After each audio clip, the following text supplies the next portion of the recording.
자, 안녕하세요. 지난 시간에 이어서 불교의 어떻게 보면 마지막 장에 대한 얘기를 계속 해드리겠습니다. 근데 혹시 그거 아세요? 이케아가 우리나라에 들어왔잖아요.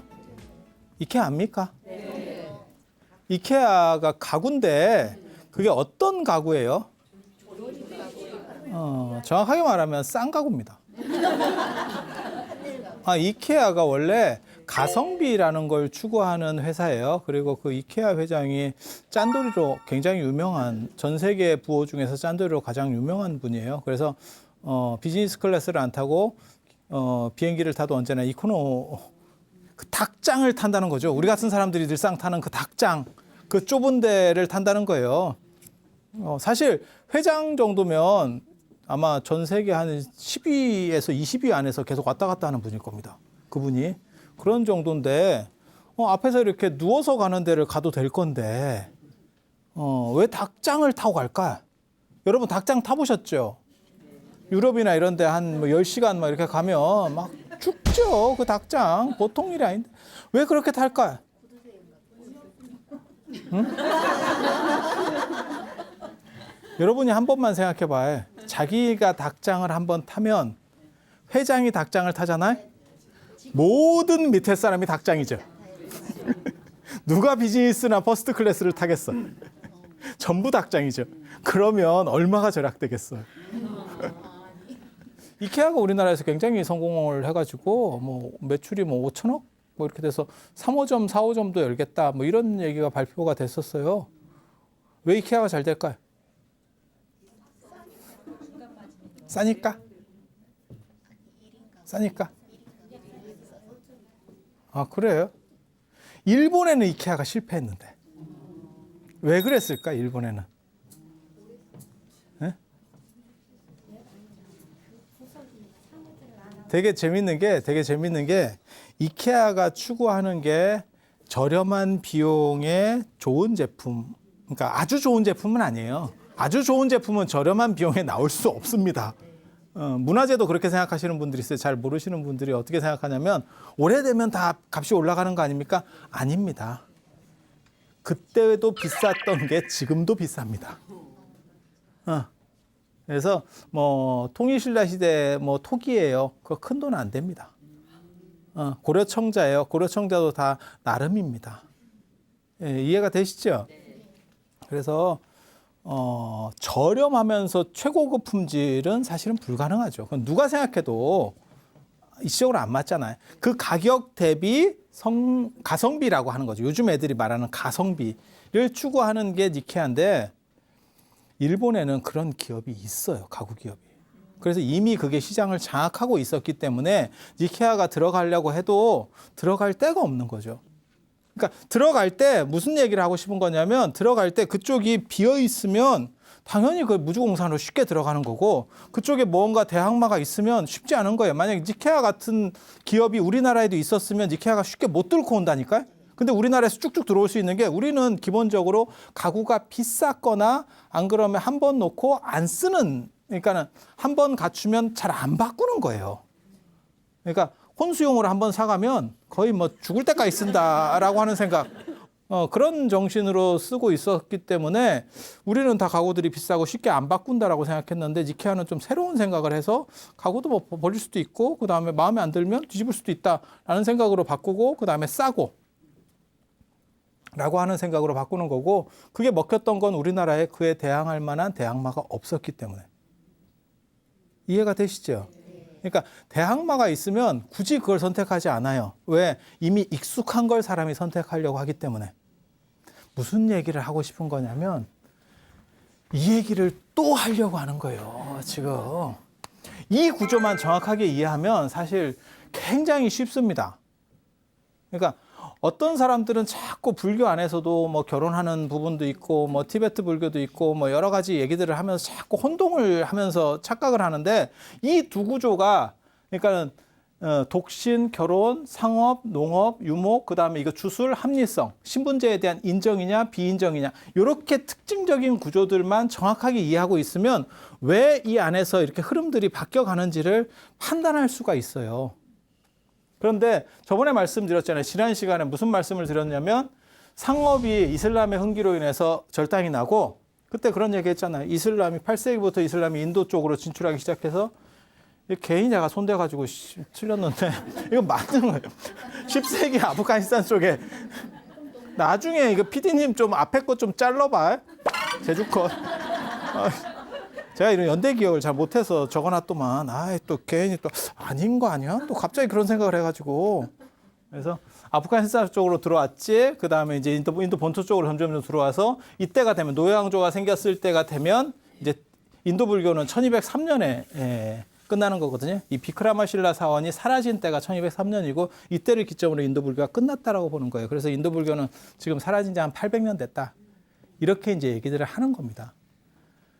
그런데 뭘 얘기하려고 하냐면 저렇게 이슬람이 진출하면서 무역 루트가 차단되니까 점점 불교는 힌두교 닮아가기 운동을 하기 시작하는 거예요. 왜? 이걸로는 수입이 안 되니까 또 다른 수입 루트를 찾아야 되고 그게 농업 쪽으로. 그러니까 얘네는 큰 타격을 안 받고 있으니까 자꾸 얘네 거를 좀씩 닮아가려고 하는 거죠. 그러니까 뭐하고 똑같은 거냐면 이게 현대 자동차라고 생각해봐요. 현기차야. 이쪽이 삼성이야. 삼성은 주력이 전자입니다. 이쪽은 차잖아요. 삼성이 자동차를 계속 밀었으면 현대를 이길 수 있었을까? 현대도 전자가 있었습니다. 현대 전자가 있었어요. 그게 나중에 뭐 하이닉스가 되고 그 다음에 그 하이닉스가 제가 알기로는 지금 이제 저 SK 하이닉스가 돼서 지금 대박 기업이 되고 뭐 이렇게 되는데 그게 아마 현대전자가 그 원형일 거예요. 제가 이해하기로는 그렇거든요. 물론 뭐 다를 수도 있는데 제가 이런 쪽은 잘 모르니까 아마 맞을 겁니다. 현대가 만약에 자동차로 안 하고 이 전자로 계속 간다고 쳐봐. 그러면 어떤 일이 벌어질 것 같아? 삼성을 이길 수 있을까? 쉽지 않겠죠. 뭐 못 이긴다고까지는 말 못해. 자동차도 마찬가지일 거예요. 못 이긴다고까지는 말 못하겠는데 그 브랜드 가치를 따라오려면 아마 한참 걸릴 거예요. 그와 비슷한 거예요. 그래서 불교가 힌두화가 되면 무슨 일이 벌어지냐면 야 그러면 뭐하러 불교 믿냐? 이 생각이 나오는 거죠. 야 서로 판매하는 게 달라. 한쪽은 자동차를 팔고 한쪽은 전자를 팔아. 그러니까 서로 하는데 한쪽이 장사가 안 되니까 야 난 자동차 쪽 비중을 접고 전자 쪽으로 갈 거야. 이러면 뭐 하냐면 야 그럼 삼성 사지 뭐하러 현대 사냐? 이렇게 가는 거예요. 그러니까 현대의 전자제품을 사면 그건 약간 이류야. 이런 느낌이 드는 거예요. 그리고 이쪽은 계속해서 바라문교 시대 때부터 이걸 발전시켜 왔다니까요.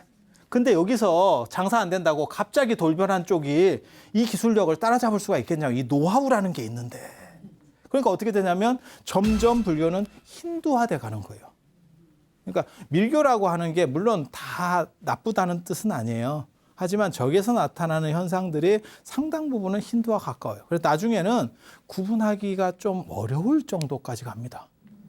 그래서 어떻게 주장하는 사람도 있냐면 인도 불교라고 하는 것은 힌두교 안에 존재하다가 바라문교나 힌두교 안에 존재하고 있었던 이런 어떤 산맥이었고 결국은 그 안에 사라진 거다. 그리고 지금도 힌두 안에 있다. 이렇게 말하는 사람까지 있어요. 실제로 힌두 사원 안에 붓다가 모셔져 있는 데도 많이 있어요. 비슈누 신의 화신으로. 비슈누 신의 화신으로 그렇게 모셔져 있는 경우들도 있어요. 그래서 이게 내후 외환 때문에 불교가 망하는 거거든요. 그게 내후예요. 안에서의 문제. 그리고 거기에서의 결정적인 거는 상업의 붕괴. 그건 이슬람이 초래한 겁니다. 이슬람이 초래한 상업의 붕괴 때문에 결국 무너지게 되고 또 한 가지는 뭐냐면 여러분이 이해하셔야 될 게 이쪽이 불교 영역이고 이쪽이 힌두교 영역이에요.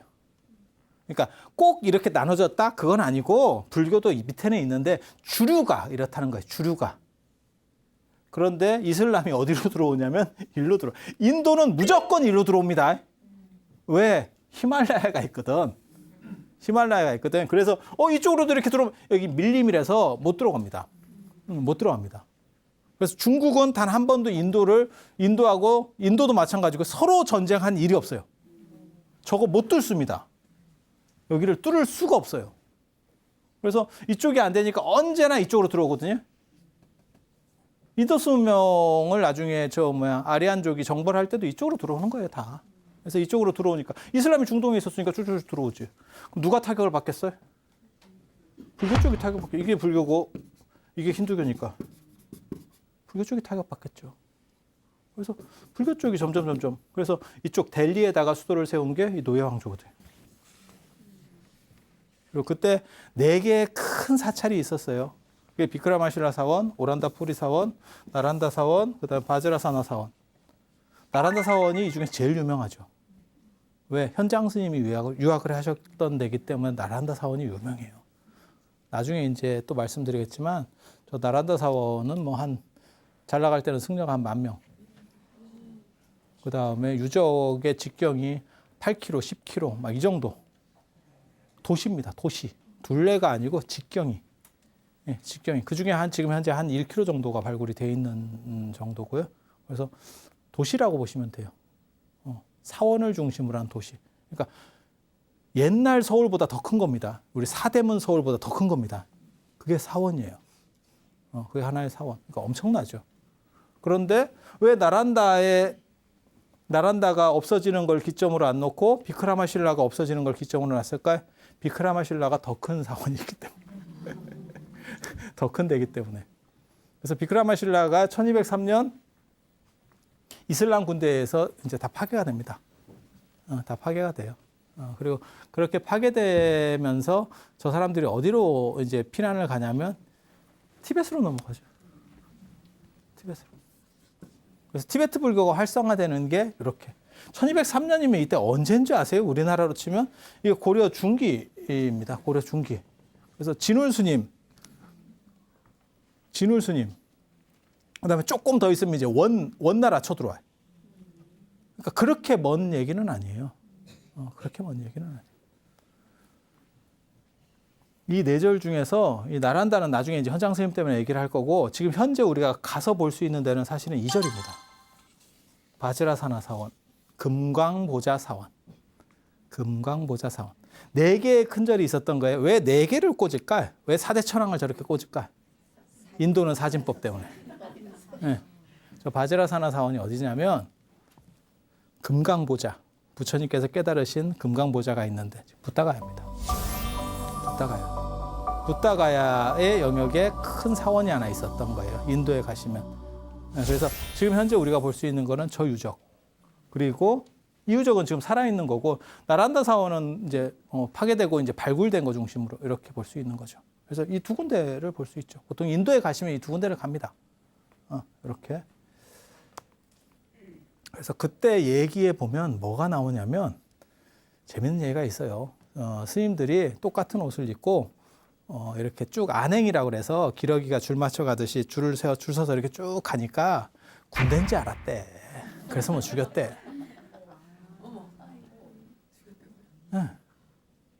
말 같지도 않은 얘기예요. 이슬람을 무슨 뭐 바보로 알아. 이슬람하고 몽고는 다릅니다. 몽고는 진짜 힘만 있기 때문에 그 힘이 빠지면 싹 없어지는 거예요. 그러니까 몽고 문명권이라는 건 없어요. 이슬람은 지금 서양에 그렇게 공격을 받아도 이슬람 문명권이 그대로 건재한다니까요. 그래서 걔네 문화가 굉장히 대단해요. 그래서 그렇게 얼핏한 놈들 아닙니다. 우리가 이슬람을 보는 시각에서의 가장 큰 문제점은 미국의 안경으로 보고 있다는 거예요. 그래서 이슬람이 무슨 뭐 군대로 착각해서 이런 사원들을 다 죽였다. 그런 건 아니고 당연히 사원은 파괴해야 돼요. 그저께도 누가 그런 얘기 물어보더라고요. 왜 같은 종교인데도 파괴하는 경우가 있습니까? 누가 이렇게 물어보더라고요. 그러니까 예를 들면 그런 거예요. 몽고가 불교인데 황룡사를 불지르는 게 몽고예요. 왜 불지를까? 아니 불교인데 왜 불을 질러? 황룡사 같은 데가 존재하고 있잖아요. 그 동네 사람들의 그게 저항의 구심점이 돼요. 그걸 하나를 불을 질러버리잖아요. 불을 질러서 타고 있잖아요. 억장이 무너지면서 다 자포자기 상태가 됩니다. 다 포기야, 이제. 이해가 돼요? 모든 거를 다 포기하게 되는 거예요. 그러니까 이제 뭐 수탈을 하든 뭘 하든 저항할 생각이 없어져. 저렇게 대단한 것도 무너졌는데 라고 생각하면 더 이상 움직이지 못하는 거예요. 그러니까 모든 종교시설은 기본적으로 지배하려는 입장에서는 파괴를 해야 되는 거예요. 어쩔 수가 없어요. 그건 어쩔 수가 없어요. 그래서 이슬람이 이런 거를 파괴했기 때문에 불교가 없어졌느냐? 그건 아니에요. 왜? 자이나교는 살았다. 자이나교도 이쪽이거든. 불교랑 같이. 자이나교를 얘기하면 이쪽하고 똑같습니다. 이쪽 영역에 속하는 게 자이나교입니다. 그리고 지역적으로도 북쪽에 있었어요. 그러면 불교가 사라졌으면 자이나교도 사라져야지? 그건 아니에요. 그러면 불교 안에서 또 문제가 있었구나. 불교 안에서 문제가 있었구나. 그러니까 첫 번째 문제는 힌두교하고 닮아갔다는 거고 또 하나의 문제가 있었네 라고 하는 걸 알 수 있죠. 자이나교의 특징은 뭐냐면 빡십니다. 오늘날까지도 옷을 벗고 다녀. 무소유기 때문에. 박애주의자야. 나는 아무것도 가지고 오지 않았기 때문에 무소유기 때문에 그냥 벗고 다닌대. 너무 자꾸 이렇게 이상한 생각하지 마세요.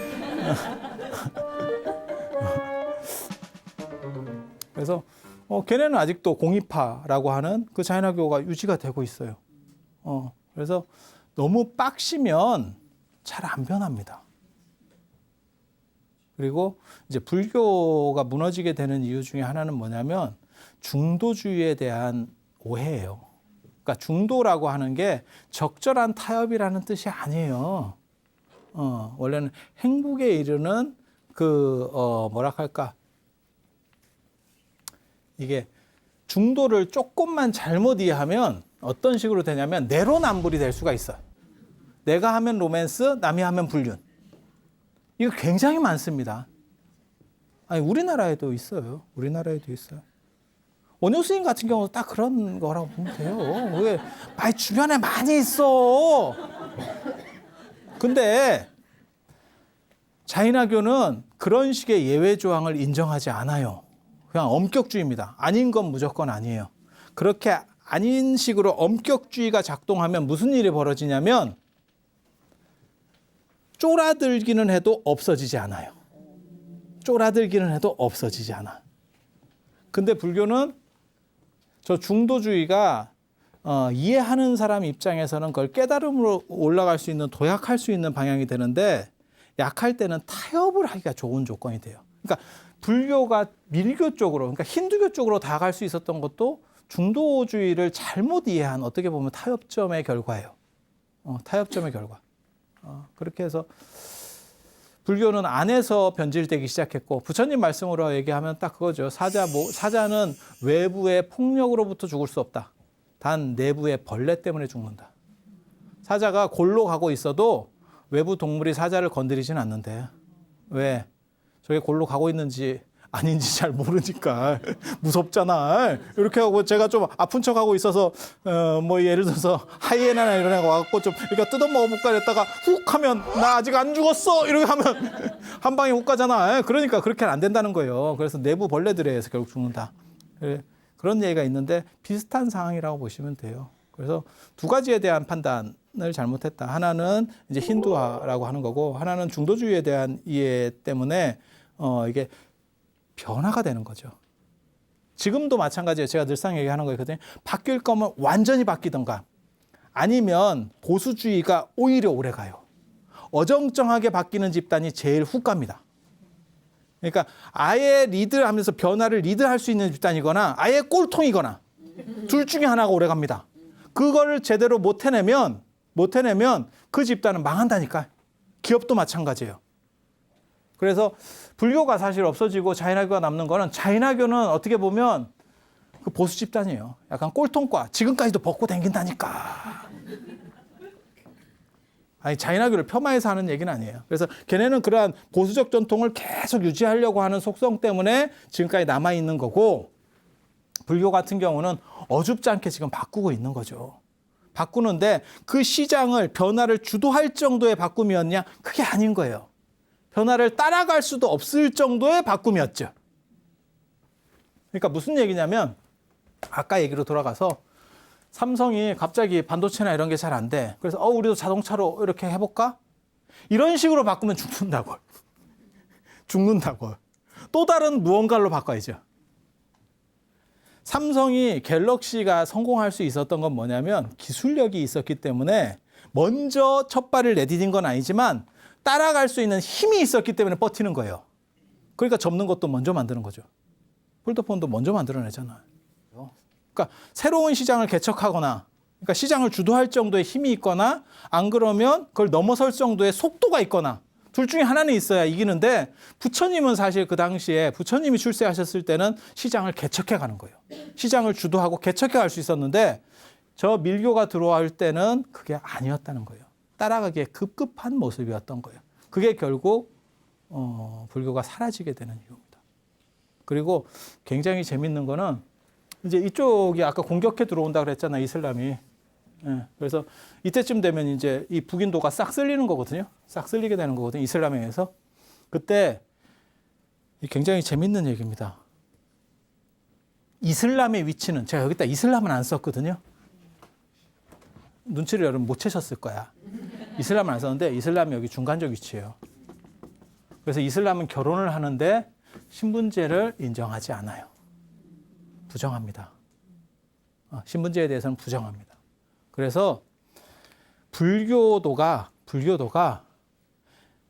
힌두교로 들어가면 어떤 일이 벌어지는 줄 아세요? 쌍놈이 됩니다. 우리식으로 말하면 불가촉 천민으로 떨어집니다. 힌두교 카스제도 안으로 들어가면 이슬람으로 넘어가면 그냥 양민입니다. 이슬람이니까 노예 왕조 같은 게 나올 수 있는 거예요. 지금. 자, 이런 상황이라고 봐봐. 그러면 이슬람에게 공격받는데 내가 지금 선택을 해야 돼. 내가 불교는 못하겠고 지금 상황에서 불교는 못하겠고 힌두 아니면 이슬람. 난 선택권이 있는 거야. 힌두로 가서 쌍놈으로 살래? 이슬람이 조금 그렇긴 한데 여기서는 그냥 평민으로 살래? 이게 애매하죠. 이슬람은 이슬람만 믿으면 평등이에요. 그러니까는 알라신만 믿으면 평등이에요. 안 믿는 놈은 조져. 믿으면 평등이야. 믿으면 평등이야. 그러니까 갈등이 생기게 되죠. 그래서 불교를 믿던 사람들이 이슬람으로 바뀌어요. 굉장히 재밌는 거예요. 그러니까 일반적인 상식하고 완전히 달라요. 맞는데 어떻게 맞는 쪽으로 갑니까? 일제시대 때도 그랬어. 일제강점기 때도 우리가 그랬다니까? 몽고 때도 우리가 그랬어. 그러니까 언뜻 보기에는 그건 아니잖아요? 이치적으로는 그렇지. 하지만 현실에서 사람들이 적응하는 문제로 부딪히면 오히려 그쪽으로 가요. 그리고 거기에는 또 뭐가 있냐? 방금 얘기한 것처럼 신분에 대한 문제가 있었다. 그래서 불교가 사라지게 되는 이유가 뭐냐면 안으로는 내부적으로 힌두교 영향을 받아서 힌두화됐다는 거. 그 다음에 외부적으로는 이슬람의 침략을 통해서 이슬람화가 된 거예요. 그리고 더 근본적인 문제로만 얘기하면 여기에서는 중도주의에 대한 오해라고 하는 부분이 있고 이 앞쪽으로 가면 이것도 이슬람 때문이죠. 왜? 이슬람이 만들어지면서 무역 루트가 차단되고 거기서부터 힌두화가 시작되는 거거든요. 그래서 불교가 인도에서 사라지게 되는 이유와 관련해서 상당히 복잡한 문제들이 얽혀 있어요. 그러면 이걸로 불교가 끝났느냐? 불교가 끝나지 않았어요.